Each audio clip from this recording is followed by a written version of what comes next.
অন্ধকারে থাকার যে কষ্ট, আরে সেই কষ্টের কথা বলেন। আপনাদের সময় বিদ্যুৎ অপচয় কষ্ট কত ছিলেন জানেন? মাননীয় সংসদ সদস্য, আপনার স্পিকারের মাধ্যমে আমি জানতে চাই তার কাছে, উনি ভুলে গেছেন 44%।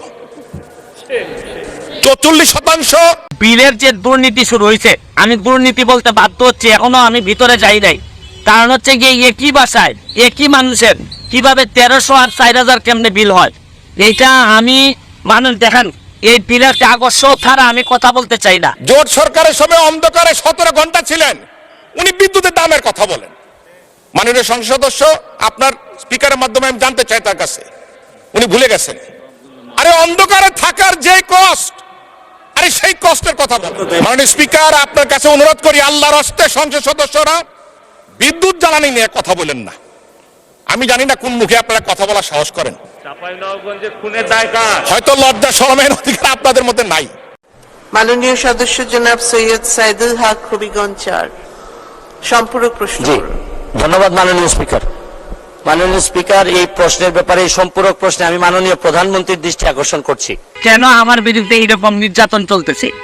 আমার এটা হচ্ছে গিয়ে সেপ্টেম্বর মাসের বিল।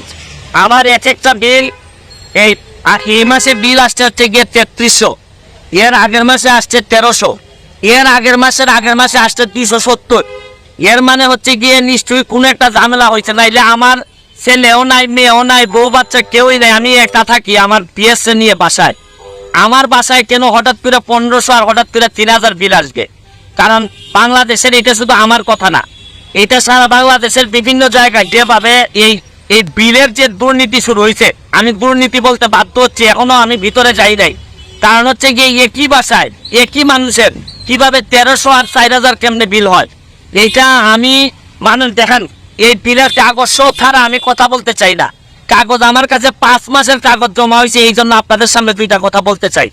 আবার কত বড় দেখেন, শেখ হাসিনার উদ্যোগ, ঘরে ঘরে বিদ্যুৎ, শেখ হাসিনার নাম ব্যবহার করে এরা এই বাটপারি শুরু করছে। এই করোনাকালীন সময়ে আমি বাসায় ছিলাম না, আমি আমার গ্রামের বাড়ি ছিলাম। এই গ্রামের বাড়িতে থাকাকালীন সময়ে দেখছি আমার বিল 3500 টাকা বিল আসছে। এর মানে ভৌতিক বিল। এরা এখন প্রাতিষ্ঠানিক দুর্নীতি শুরু করছে। আরে ব্যক্তির বিরুদ্ধে তো কথা বলা যায়, এই এত বড় প্রতিষ্ঠানের বিরুদ্ধে কথা বলবেন আপনি কিভাবে? কার বিরুদ্ধে কথা বলবেন? মাননীয় মন্ত্রীর দৃষ্টি আকর্ষণ করে বলছি, দেখেন আপনারা এই যে মানুষের যে দীর্ঘ নিঃশ্বাস, এই নেত্রীর নাম ব্যবহার করে, উপরে নেত্রীর নাম দিয়ে এই যে আপনারা ভৌতিক বিল দেওয়া শুরু করছেন, এটা ছিলেন সকালবেলা উঠে যে গার্জিয়ান, যে 1500 টাকার বিলের জায়গায় যে 3000 3500 টাকা বিল দেখে, তার জীবন তো এইভাবেই শেষ হয়ে যাচ্ছে। আরে ধর্ষণ কি খালি মহিলাদের হয়? এই বিদ্যুৎ বিলের ধর্ষণ হচ্ছে না? এই যেটা হওয়ার কথা 1300, এইটারে 3500 5000 করে বিল মারতেছেন, মানে আর বাঁচার কোনো পথ নাই। কারণ প্রাতিষ্ঠানিক দুর্নীতি যখন আপনি অবস্থান নিয়ে নেয়, তখন আমাদের যারা জনগণ আছে, জনগণের 12টা বেজে। এইভাবে যদি চলতে থাকে, আমি মাননীয় প্রাইম মিনিস্টারের দৃষ্টি আকর্ষণ করে বলছি, এরা কিন্তু 12টা বাজে ছাইড়া দিবে জনগণের। এদের কাছ থেকে কিন্তু বাঁচার কোনো উপায় নাই। কারণ ব্যক্তির বিরুদ্ধে তো মামলা করা যায়, এত বড় প্রতিষ্ঠানের বিরুদ্ধে আপনি মামলা করবেন কিসের ভিত্তিতে? আমি বলবো যে এখনো সময় আছে, এটা চেক করেন। কারণ করোনাকালীন সময়ে এদের বিরুদ্ধে অভিযোগ আসছিল, এরা যা মন ধরে বিল দিচ্ছে, পরে আবার কেউ বলে যে ম্যানেজ করছে, অ্যাডজাস্ট করছে। এইভাবে একটা দেশ চলতে পারে না। কারণ আমার তো ব্যারিস্টার মানুষ, আমি বিল দিয়ে দিতে পারবো, অসুবিধা নাই। কিন্তু যারা নিরীহ নির্যাতিত, যারা এই অফিসে চাকরি করে, এরা তো বিল দিতে কষ্ট হবে। হয়তো এরা অফিসে চাকরি করে বলে পক্ষে বলতে চায়, কিন্তু আমি শুধু বলতে চাই এইটার ব্যবস্থা গ্রহণ করেন, নাইলে মানুষের দীর্ঘ নিঃশ্বাসে বহুদিন সোনার বাংলা, বঙ্গবন্ধু সোনার বাংলা হবে না। ভালো থাকবেন, সুস্থ থাকবেন। ধন্যবাদ মাননীয় স্পিকার, ধন্যবাদ মাননীয় স্পিকার। মাননীয় স্পিকার, আমার মনে হয় আমি উত্তরটা দেই। উনি অনেক উত্তেজিত হয়ে গেছেন সংসদ সদস্য, অনেকে অনেক সত্য কথা সহজে নিতে পারেন। আমি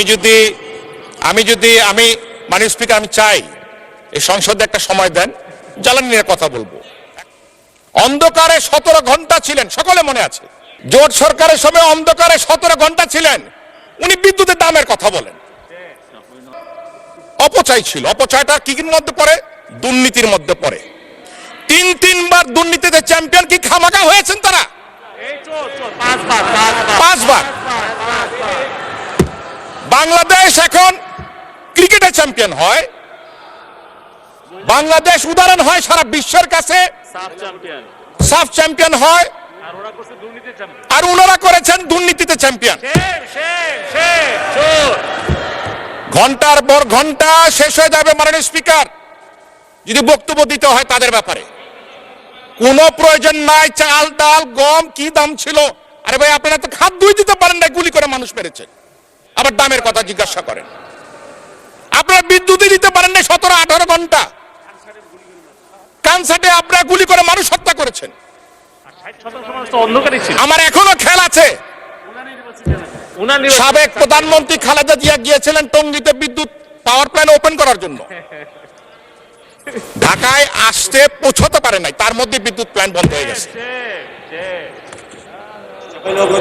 মাননীয় স্পিকার, আপনার কাছে অনুরোধ করি আল্লাহর হস্তে সংসদ সদস্যরা বিদ্যুৎ জ্বালানি নিয়ে কথা বলেন না। আমি জানি না কোন মুখে আপনারা কথা বলার সাহস করেন, হয়তো লজ্জা শরমের অধিকার আপনাদের মধ্যে নাই। ঘন্টার পর ঘন্টা কথা বলতে পারবো, তথ্য না খালি ডকুমেন্ট নিয়ে আর হাজির করতে পারবো।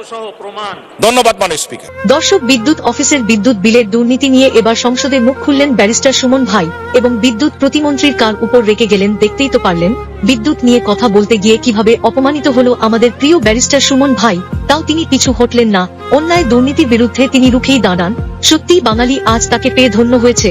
বাংলার ফাটাকেষ্ট বলা হয় এখন ব্যারিস্টার সুমনকে, কারণ তিনি যেভাবে এবার সংসদে খেপে গিয়েছেন, একের পর এক এমপি মন্ত্রীকে সংসদে যেভাবে অপমানিত করছেন, তাতে বোঝা যাচ্ছে তিনি আমাদের এই বাংলাদেশটাকে বঙ্গবন্ধুর সোনার বাংলায় পরিণত করবে। মাননীয় প্রধানমন্ত্রীকে ধন্যবাদ জানাই এরকম একজন যোগ্য ব্যারিস্টারকে এমপি বানানোর জন্য। আজ সকল সাধারণ মানুষের মুখে হাসি ফুটেছে। তিনি যেভাবে অন্যায়ের প্রতিবাদ করছেন সেটা দেখে যে কেউ তার মায়ায় পড়ে যাবে। ব্যারিস্টার সুমন একজন সাহসী বীর পুরুষ, যেখানেই অন্যায় দুর্নীতি সেখানেই তার প্রতিবাদ। আজ তো বিএনপিরও তাকে খুব ভালোবাসতে শিখে গিয়েছে। তাই সরকারের দৃষ্টি আকর্ষণ করে বলতে চাই, ব্যারিস্টার সুমনের ওপর যেন সব সময় নজরদারি রাখা হয়, কারণ তার শত্রু কিন্তু সাধারণ কোন মানুষ নয়, এখন তার শত্রু হচ্ছে বড় বড় এমপি মন্ত্রীরা। আজকের মতন বিদায় নিচ্ছি। ভিডিওটি বেশি বেশি শেয়ার করে দিন, আর আপনি আমাদের চ্যানেল নতুন হয়ে থাকলে সাবস্ক্রাইব করে রাখুন।